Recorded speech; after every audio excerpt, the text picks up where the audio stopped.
mute myself.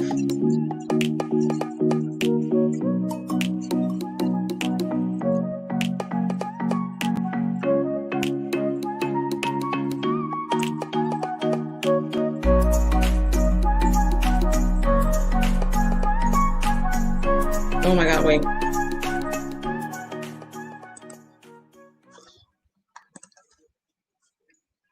Hi, everybody, and welcome to Food Worth Forking. Thank you so much for joining me this evening. It's been a lot going on, and I'm really happy that you're here, and I'm excited to be here. So let's get into this. If this is your first time watching Food Worth Forking, Food Worth Forking is all about, of course, food, dating, and lifestyle. Food, all things food, culinary, dating, lots of dating tips, do's and don'ts, and lifestyle. Whatever's happening in the world, let's talk about it. And what's happening in the food world, and also talking about lots and lots of love. So let's get into it.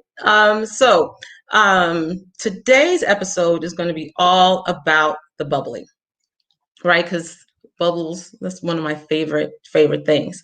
And I gotta confess, I'm not that knowledgeable about wines. I'm still learning, still baby steps, but I'm very excited because tonight I have a great guest who's going to be here. Her name is Roxanne Updegraph, and she's a wine enthusiast, and she's extremely knowledgeable and fantastic and has a lot to share with us tonight. So get your pens ready, get your phone ready, because you're probably going to want to take notes. And if you have questions, hit those comments and get that started. But in the meantime, while we're going to get to Roxanne in a few minutes. Yep. But I want to start with, it's been a little while. I want to start with my segment In Between the Bites. And In Between the Bites is, again, just anything that's just happening out here in the world and we want to talk about.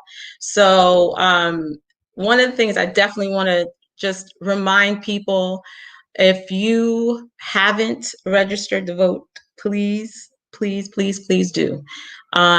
It takes a second. It's needed. We need you. So, and it matters. It really does matter. And if you haven't turned in your census, if you haven't turned in the census, they've extended it to Monday, October 5th. So please get online. You can fill it out online. If you have it and it's sitting on your coffee table, please fill it out and get it in the mail. It's really important. And let's see what else is going on. Let's see what else is happening here. I think those are my two main things there for in between the bites. I'm going to get ready here and introduce our guest, because today I bought, let's see. Well, I'll wait for her and I'll show you what I got for this. But my bubbly, I did get a bottle. So I'm going to talk a little bit about Roxanne, and I'm going to let Roxanne tell you about her. So Roxanne is a dynamic professional in the luxury world of wine, food, and fashion.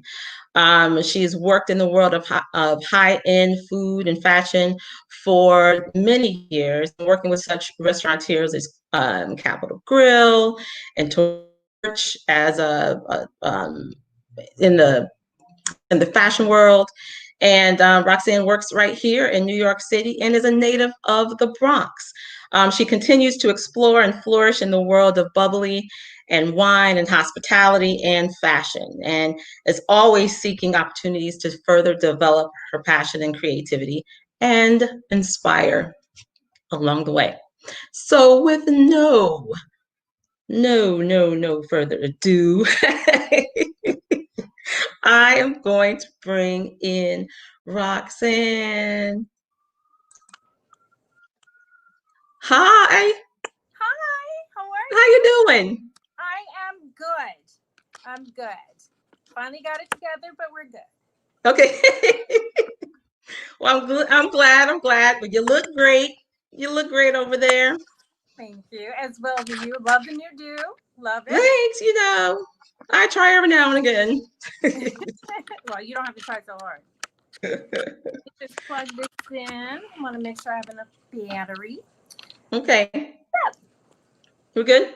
So Yes. listen, so we're talking about, of course, bubbly, which is one of my, as you know, and I've always talking about how that's one of my favorite wines, or I guess it's a type of wine, right? Um, but before we get into that, let's tell everyone about you. Tell us about Roxanne.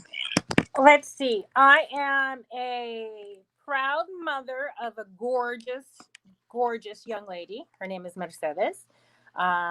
Married, uh, great husband, Charles. We live in Jersey. I've worked in retail for oof, forever. Enjoy it. I love people. Went to Johnson and Wales. That's where I was.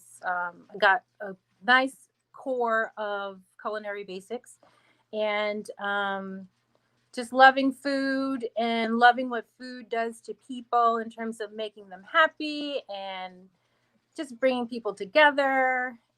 Even conversations about food and ingredients brings people closer together because you kind of realize that you're all working with the same ingredients. It's just food. It unites us. It sustains us socially. It sustains us nutritionally. And wine is a great accompaniment with food. So I think I like tasting and eating, and that's basically one of my major hobbies, that and traveling, which also goes in great with food wine. It gives me a chance to taste some things and ask some questions. Awesome, awesome. Okay. Well, where should we start? Should I show you what I purchased today? What Yes. what I got today so that I can say that I can participate in this moment of not well, I don't really know a lot, so you're going to teach us, but bubbly here. I don't know if you could see this Let's here. bear with me. Oh, that's great. Oh yeah, nice. I'm not familiar with that, but you have a nice bubble. Okay. I love rosés. Rosés are like yummy. They're always the Yes. best. Yeah. Okay. So let's talk about rosé for a minute since you said that. Okay, uh before we pour, Mm-hmm. because one of the things that it even happened when I made my purchase, and I went in because there were some rosés that you had suggested to me that I get. um but the interesting thing that happened was the gentleman at the store was like, well, we don't really have a lot of rosés right now because it's out of season and we don't carry them. And well, no one really drinks rose. And really, that is what I heard. And even before you and I started this conversation, one of the things that I said, oh, I love rosés, but can we do rosé now? And you were like, duh, Yeah. you can do rosé all the time. So let's talk about that for a second. So everything is pretty much geared towards marketing. So it's pink, it's light, and people wanted to market it. So it became Rosé All Day. What is it, 4 years Mm, ago, 5 years ago that yeah. started? And it just trends to be a summer spring wine. But the reality is, rosé doesn't have a season. White Hmm. wine has no season. I mean, is there a season for white wine? No. No, not at all. And rosé is basically white wine that it spends a little extra time with the skins, and that's where it gets its gorgeous color from. And of course, depending on the type of grape you have, whether it's Gamay or it's Tempranillo, um, and how long it stays, you'll get a different hue or color. So example would be this here. I'm just gonna do this. You see the wait. Hello, sorry. So there's this really great light color. And then this is Casa Roche. This is from Pende, Spain. It's one of my favorite wine producers. Beautiful, beautiful vineyard. If you ever have the opportunity to travel um, anywhere, uh, check out Google, find out where the where the vineyards are, and see if they have tours and check them out. And it will just add an extra layer of special memories when you travel. And this other little girl, which is California, this is Folk Machine, another one. Sorry, beautiful Okay. label. And I'm gonna. And just so everyone knows, what in all the wines that we talk about tonight, we will give you that information, the name, so you can try them yourself. See that really pretty, like, see something white behind it, so you can see how the color is. Mm-hmm. Yeah. It's lighter than the first one. See the dark, see the different colors. They're different grapes. They're Okay. both rosés. Rosés are super food friendly. The only thing I would not do is a nice giant ribeye. You would not do. But charcuterie is totally fine. You have a little bit of fat. You have wonderful acidity that can cut through some fat. So you can go with something a little bit heavier in terms of food. You don't have to worry about seasonality and some of your dishes that are going to come in. In fact, it is so versatile that you actually can put it with almost anything. It really depends on the type of spice level and the temperature of the foods. It's very versatile, and it has nothing to do with season. I think it's more of a marketing thing to get people to buy more of it. And of course, you have some lighter ones that are like Provence and super light, and those are the ones that you see when you go, Mediterranean and different places. You'll see the super light rosés that are just so yummy. But you can get you can get super light and go all the way to a heavier red. I mean, Okay. a heavier, a heavier color and flavor profile with rosés. So doesn't have a season, and it's not limited to any particular types of foods. Ooh, love that. That is to take anything that was like. It totally did it on its own. I was like, did that just pop out? I saw your face. Jesus. So do you remember, like, Clearly, remember how we talked about opening? Remember? It's yes. You gotta hold it. Yes, I clearly I forgot and did not. And I'm like, okay, let me get this thing going. Let's get this show on the road. And any nerves I had before, they're all totally gone right now. So yeah, let's pour. Let's pour my little glass here. What grapes do you have? Tell me where you have. Well, okay, so what drove you to this? So the man at the store. The man at the wine store. What were the triggers? It's true. No, okay. What he said to me was, okay, sorry, but it's true. But this is a French sparkling rosé wine. It's a brut, right? Mm-hmm. But he said that it was a little sweet. I don't like really dry wine, and I'm not typically a wine drinker. I'm a mixed drink, cocktail drinker. Okay. So I don't drink a lot of flats, rarely. But if I'm going to drink it would be a bubbly, a prosecco, a rosé, sparkling. One thing that you have shared once before is that I didn't even know that there was a red sparkling. Oh, Lambrusco. Yeah, and I've never seen it. I've never had it. I've never seen it. So definitely I want to try that one day. Oh my, there's a couple of one, well, with what's going on now. I'm not sure. I haven't checked in, but there are some really great places that in New York that just focused and featured the sparkling. Okay. And we can look at that, and I think I have two somewhere here, and we'll try those because your mind's gonna be blown from what you see and what you taste. And again, even within Lambrusco's, you will go from something that is dry to something that is, as you say, sweet, but it's not going to be as, and of course, and then it goes very sweet where it's a dessert thing. And Yeah, yeah, I don't like that. Yeah. Lambrusco, traditionally they were shown, or I was introduced to them in terms of a dessert wine, which really was a great pairing. And I think a year or two ago, I had some drier brutes, and I was blown away by not only was it just was not what I expected, but it was equally delicious.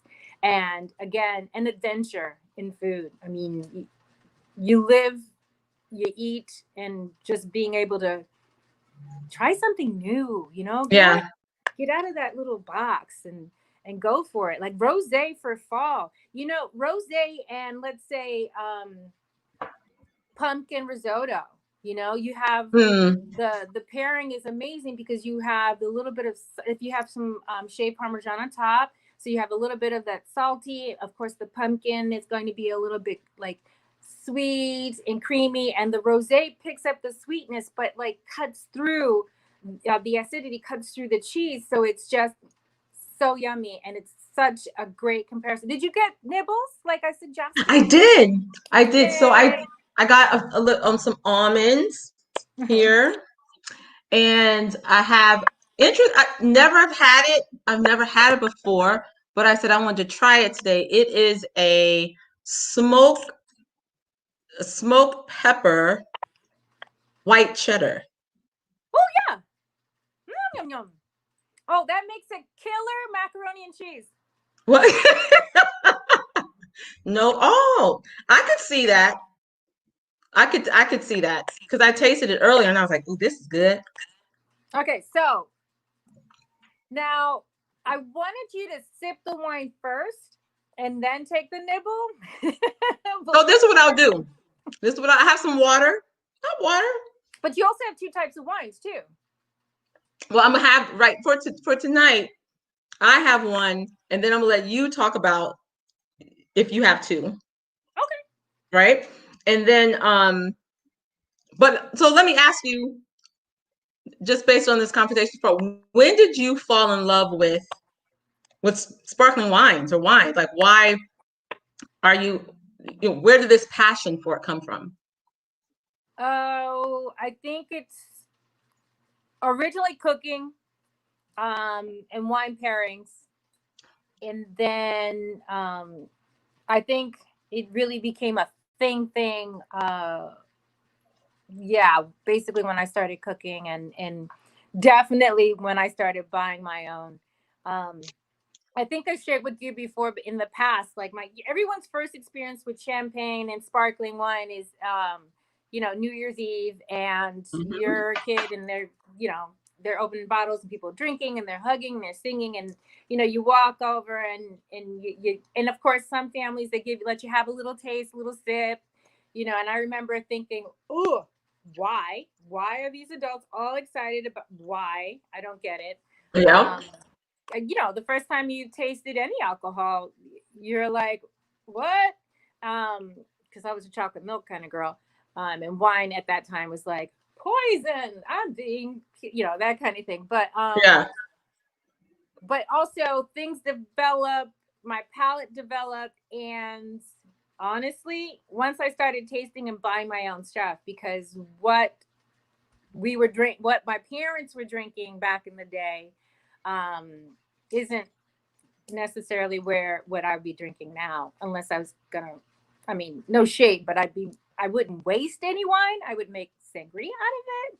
but it's not Mm-hmm. something that I would necessarily like. Andre Champagne, you make mimosas out of it, but Mm-hmm. there's some really great choices like that. The one that you have, that beautiful French, and and the others that we had on the last podcast, that you just fall in love with what you like, and then you just Yeah. go down that rabbit hole. It's a slippery slope. Once you taste something and you start talking to, like, you go to buy a bottle and you're like, I have this thing that tasted like this, or thank goodness we have smartphones. You have a bottle that you go somewhere and you enjoy a bottle, take that screenshot, take that screen, and you save it, and the next time you go into the liquor store, you ask them, hey, do you know what this is? It, like what happened with you, you didn't find Mm-hmm. exactly what I suggested, but you had a really wonderful conversation with Yeah. someone that you I were like, did. I did.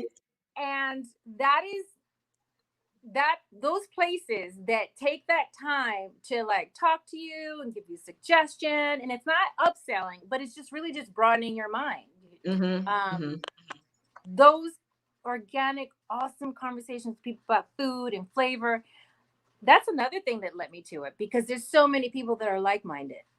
Yeah. So many people like-minded. If it tastes good, why wouldn't you want to figure out more about it? I mean, that's basically it, to answer your question in a very long way. Sorry about that. No, no. So with what's the difference between a prosecco, a champagne, and a sparkling wine?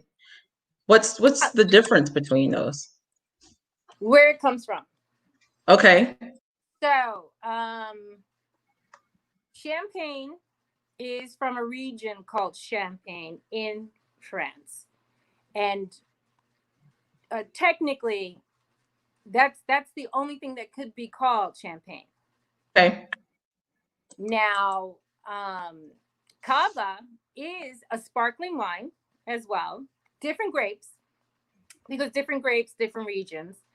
Oh, I should mention that you have a core of grapes that you can only use in that region of Champagne. So it's specific grapes in a specific region, and it's regulated, and that's it. Those are the only things that can be called champagne. So then you Okay. have sparkling wine, which is the big umbrella, and then within that umbrella you have champagne, cava.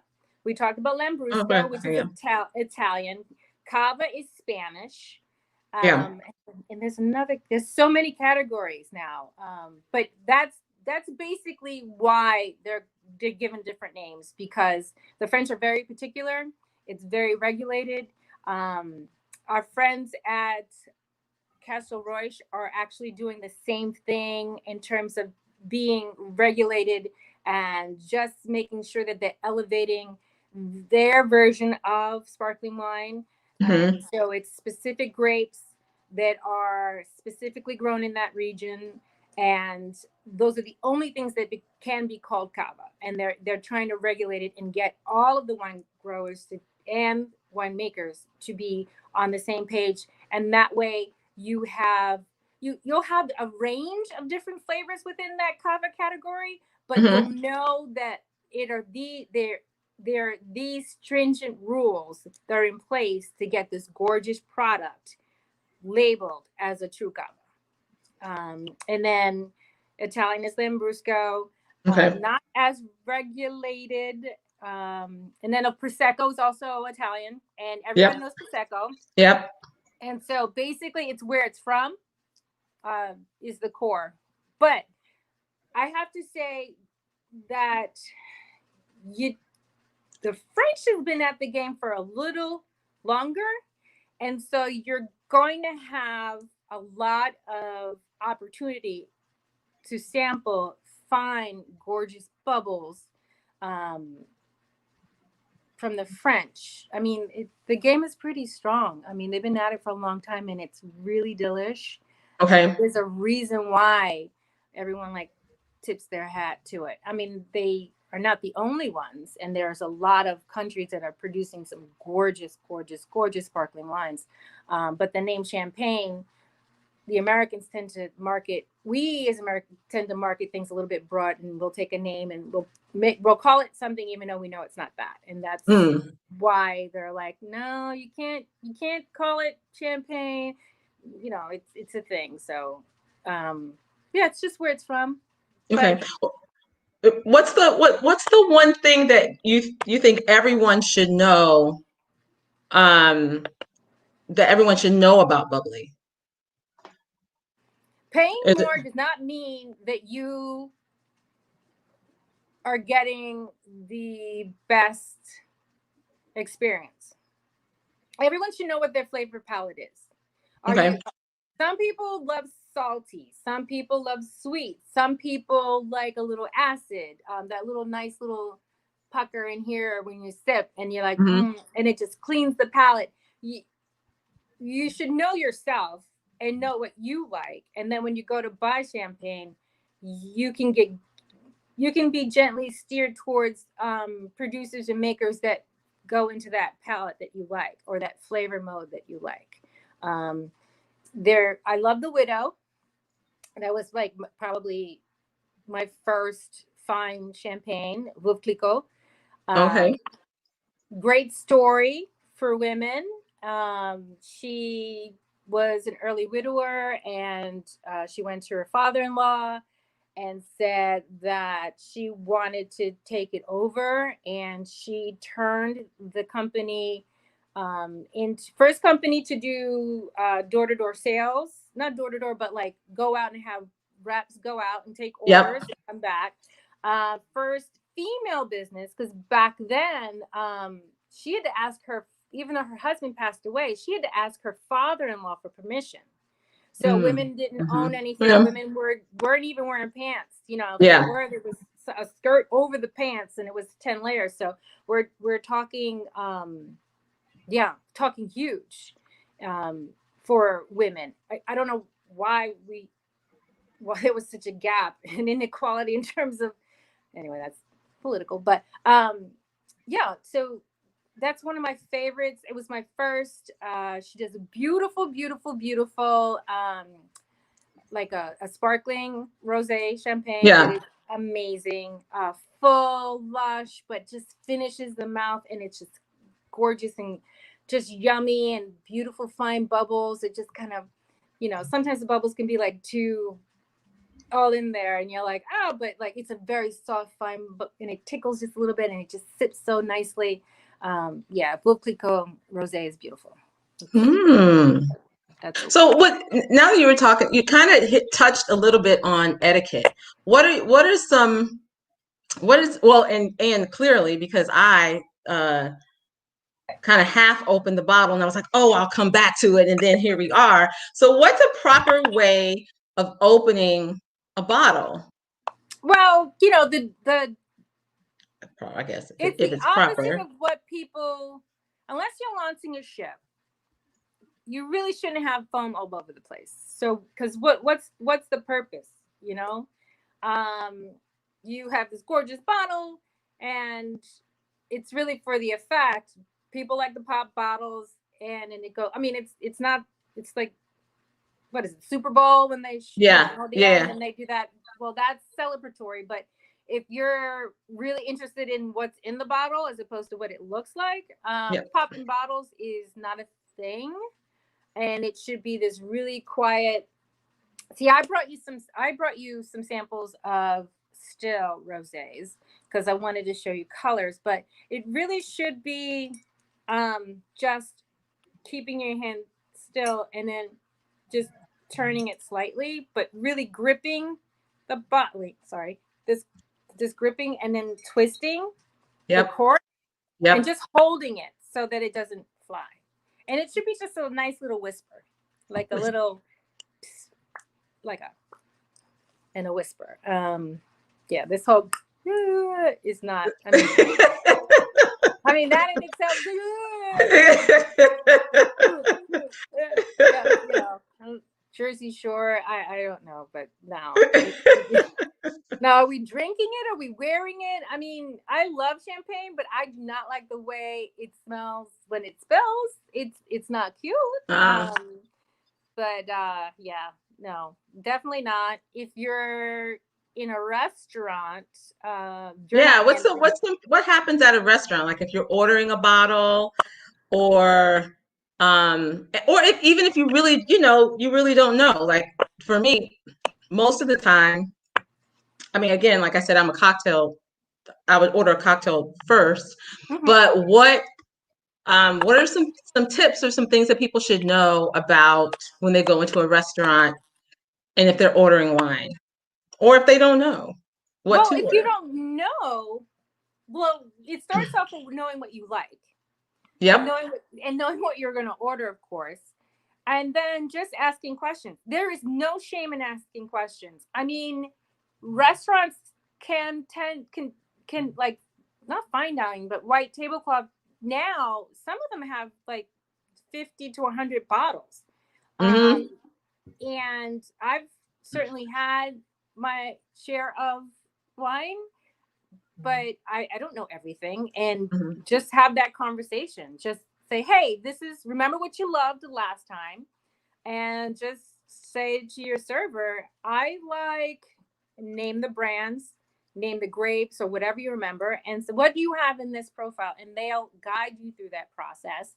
And what's nice is, well, here's the thing. One of my biggest pet peeves with restaurants is that you should put pricing on your wines, on your wine list. There should be some, so you what I just don't like where, and you don't know, and then you don't want to go out and ask like, how much is this, how much is that, how much is this, but you should have a kind of a clue of where you are. I mean, bottles can go from 10 lies, not 10, but a bottle can go anywhere from 35, $40 if you're, depending on where you are, to way up in the fives, hundreds. And you should kind of want to know where you are. And if you're not listing it, and then it'll keep you from asking questions. The higher the price doesn't necessarily mean the better the bottle. It's really what your Gotcha.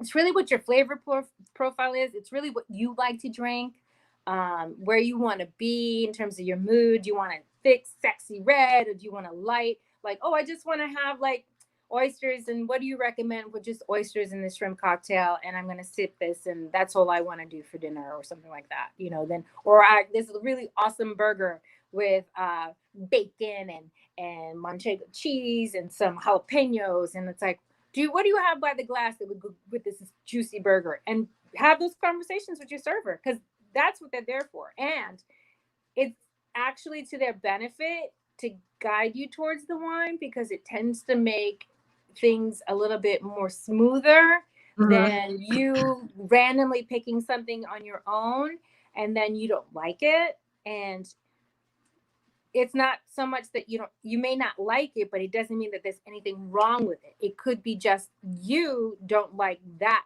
flavor, or you don't like that profile. So Mm-hmm. like, you really should know what you like, and just say, is this sweet, or you know is it like cherry, or do you taste plum, or is it more of like a peach thing, with or is it tropical peachy? And just ask them, and they'll guide you, because all good servers have had them and tasted them, and they know where to guide their people, because they want you to be happy. Cool. You Mm-hmm. only get 4 glasses out of one bottle of wine. And if there's 4 of you at the table, That everybody usually will want more than one. one. So Yeah. if your server did it right, you're probably going to need another bottle. So it is in his best interest to guide you to the right thing. And then that's my guy, and he hooked me up. And then you Right. just remember that. So, Right. but in terms of etiquette, one thing that I think the ladies should know is that you should know what you like. Don't be afraid to order for yourself, and just ask questions. And if you are picking the wine, the server should be giving you the first taste, or he should be asking the table. He should not automatically assume that it goes to the gentleman, because that's just no.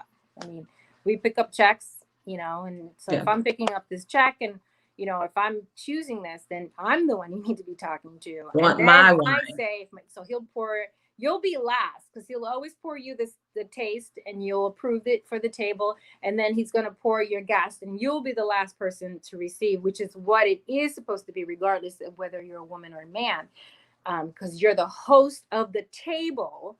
Right. The host of the table, like the host in your home, you're not gonna eat, tuck in, and start eating and like, Right. like, well, y'all good? Oh, you want some wine? Oh, okay. Right. It's like Thanksgiving, and mom's at the table chowing in, and you walk in, you're like, are we gonna? Can I get some mac and cheese? So, Right. so just remember that, ladies, that with that empowerment, there's also that one thing that your guests go first, and then you will go last. And the bottle should always, the label should always be presented to in front of you so you can read it at all times. So after they poured, and I'm gonna like she would pour for me, and pour, and then place it down at the table and put it right in front. And Gotcha. that way, it's just presenting the label. Okay. Yeah. Roxanne, we have a few questions. So let's hit some questions before we go and move on to some other things here. So one question is, which is a good question because I've wondered this, why don't people chill red wines? So this is an interesting thing Because I like everything with ice I in it. don't chill. Not that you I like don't ice in it, chill. but I don't chill my whites, and I don't chill my wines, generally speaking. I have a basement. It's pretty cool down there. And I like wine to be slightly, like, 2 pegs slightly above room temperature. I feel that it opens up, like, if it's too cold, your taste buds kind of like chill and tense up. So okay. with wine in general, this is Roxanne. Full disclosure, I feel that if it's too cold, I'm not going to taste all the juiciness of the flavor because it's going to be too cold, and you're just going to get this tart, or I tend to lean towards white right now, and rosés. I have a couple of favorite of reds, but I want to be able to taste it. I want that whole, like, when you sip wine and it just washes over your tongue, and you sip it, and it's like yummy, and it's like soft, and it's like more of a feeling. So I enjoy slightly, like, 2 pegs over room temp. I like it to be cold. I think that you taste more and you enjoy it more. Okay. Yeah, I think that if it's too, like, a beer is different because beer is bitter, the hops and all that, and you want that ice cold, and that's different. But when it comes with wine, and each grape has its own profile, you want to be, you don't want to be ice cold, because you won't taste anything. All you'll taste is cold, and that the aftertaste. So okay. Yeah, you will. Everyone, I encourage you to take your favorite bottle and do it cold, as in it, like you normally would cold, and then try it, or the other way around. When you buy it, open it, try it, and then try it again afterwards when it's cold, and you're gonna see, like, wow, I actually tasted more when it was slightly warmer than it was, and it was like icy cold. It's just your profile. It's just the mouth feel, and in just your taste buds just tightening up because it's too cold. But to be honest, the real official answer, I don't know why people, like, I think you lose a lot with red wine by chilling it. I mean, Lambrusco's red, and you drink that. Someone just asked, what is a good Lambrusco to try? I'd have to go through my phone, which is my backup memory, but I can certainly post it for you, or I'll give it to you so you can post it afterwards. We'll get two. Give me two. Yeah, we'll get you 2 Lambruscos. Okay, 2. I'll give you one that's sweet, and then one that's not sweet. Yeah. Another question. Sorry. Corked. Huh? No, I said sorry. I couldn't answer directly. No. Corked, screw off, synthetic cork. What's better? Or doesn't matter? So it depends on the wine. Generally speaking, a lot of people are going towards this screw, except for the old traditional type of bottles. it's that whole declasse screw bottle thing of like poo-pooing it is it's a old way of thinking. It's not a cheap bottle because it has a screw top. It's not. A lot of great Chenin Blancs and a lot of great Rieslings. Uh, what's the? I'm drawing a blank. Sauvignon Blancs, screw top, or New Zealand screw top. There is flavor wise there isn't. But some for me, I think some people are very particular. But I'm learning through this process too. Okay. But there is I've had super expensive bottles of wine with a screw top, and it just floored me to taste it. And so, and then I've had some really not so amazing wines with that gorgeous label and that fancy cork, and then the cage and you taste it and you're like, ugh. So, I personally don't think that there's much of a difference. I think it's just really right now it's in that soft spot of whether it's a marketing thing or because we're thinking about the environment and we're thinking about sustainability. And so corks come from live things that, so really no difference at all, my opinion. Okay, cool. Okay, so we're getting ready to wrap it up tonight. So I'm gonna do a couple of, wait, hold on, okay. I didn't know, hold on. I was talking a lot. Yeah, I was like, well, I'll get one in too. She was thirsty. Okay, all right, It's like 2 bottles. Okay, all right, I see you. All right, spin round. What is your favorite cheap bubbly? Cheap bubbly? Yep. No such thing as cheap. Inexpensive. Inexpensive. Okay. Cafrelon, Rosé, Cafrelon, gorgeous. Guys, buy this bottle. You will not be disappointed. It's a Prosecco, but it's fabulous. And what? Okay. And I'll spell it. I'll send you. Give it to me. Yeah, I'll send it to you so you can post it. Okay. What's your PSA? My PSA. Please vote. Oh my gosh. Please vote. My other PSA is there's a lot of producers out there that are POCs. There's a lot of producers out there that are women. They're making great products. They're support them because they're us. Yeah. And we're there's no reason why we shouldn't be in the game more. And Indeed. there's a lot of really great stuff being made right now. Just taste, ask questions. There is nothing wrong with asking a question and wanting to learn and improve yourself. So that's my piece. But okay. Voting is number one right now. Number one. Okay. Last weekend on Earth, what city are you eating in and what are you drinking? I'm going to go back to Thailand. And I will probably have just one thing. Okay, 2.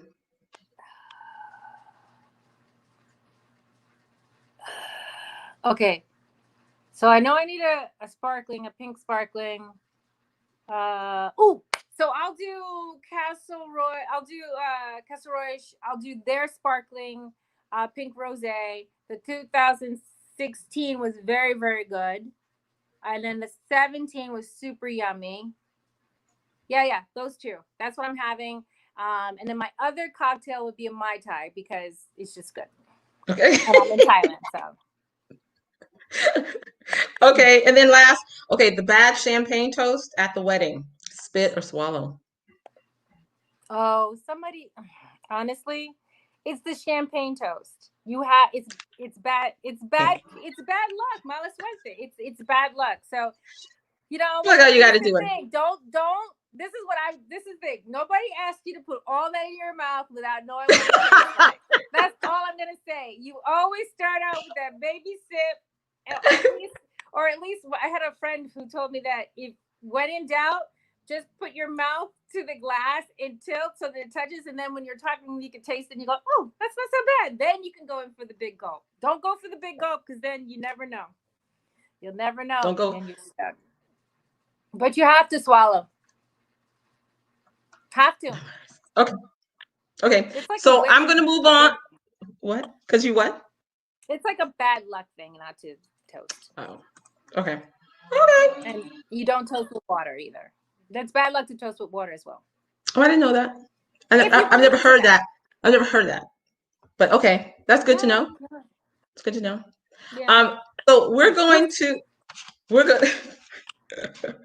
I'm gonna move on to my my foodie moment of the day. So a friend of mine, a great friend of mine, went to Naples, and there was a Naples grape festival, or kind of like there is, they had Naples has a grape festival, and so she went around, and so she had a grape pie. Let me get this grape pie. It's pretty, and so she has this grape pie. You see that? Oh wow! Right. And so I was like, well, and she's like raved about it, and I said, well, bring me one because I want to try it, and I want to try it right now, right here, because I want to know if it's, because I've never had a grape pie before.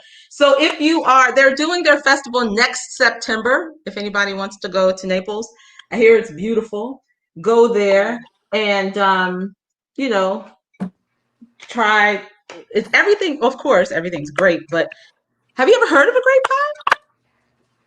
No, but Right? I'm thinking about like jams and preserves. So I get it. So I kind of imagine it to be sort of like homemade jelly, right? Or something. Well, I don't know. I don't. Sure. What What's the inside? I'm getting ready to show you. I'm sorry. I'm like, show it to me now. Yeah, because I probably should. Oh, it's pretty. It looks like hold on. It looks like it is. I mean, it really does look grape, right? But I'm trying to think like blueberry-ish esque. Let me see if I can get this right. Hold on. There. Oh. I'm not good at this. I'm gonna work on that. Yeah, I did the same thing. So let's see. This is a grape pie. All right, here we go.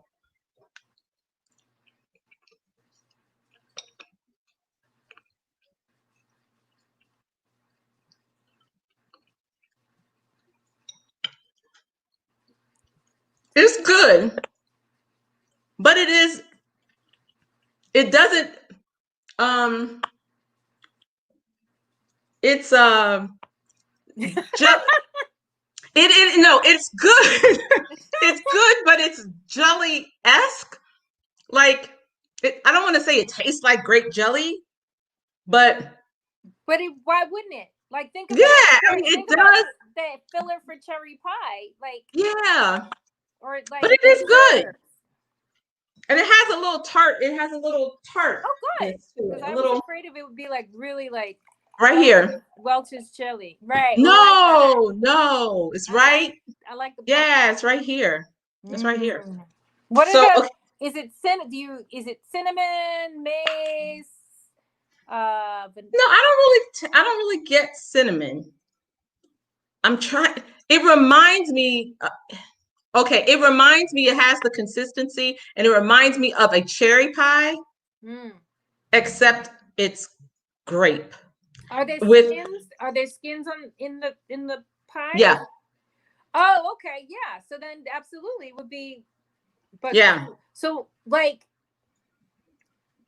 how would that be? Okay, now I'm gonna sound like a kid, but how would that be with peanut butter? Oh, I don't know, because I don't like peanut butter and jelly. Mm-mm. Really? Well, No, really? at all. I just think that's just like, it's, to me, it's wrong. I'm sorry. Yeah, no. Mm-mm. Not at all. Never. I'll do peanut butter by itself, and I'll do peanut butter on a cracker. I don't do peanut butter on any kind of bread.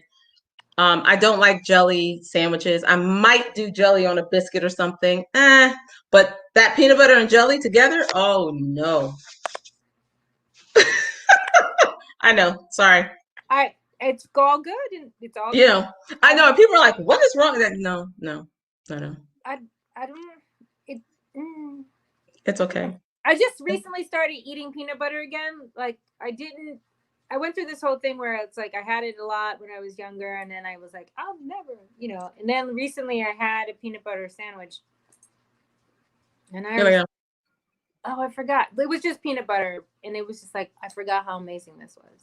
Yeah, but it's okay. Roxanne, you're awesome. You will be back, and I'm excited about that as well. This was great. Thank you, thank you, thank you so much.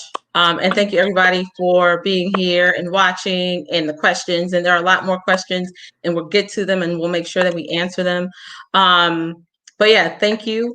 And thank you everybody for watching, and follow me on Instagram, Facebook, Twitter, at Food Worth Forking.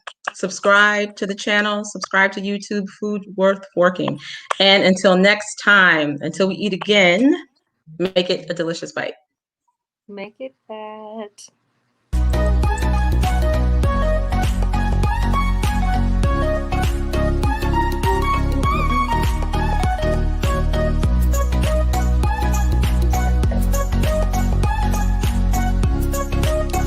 I like the hair.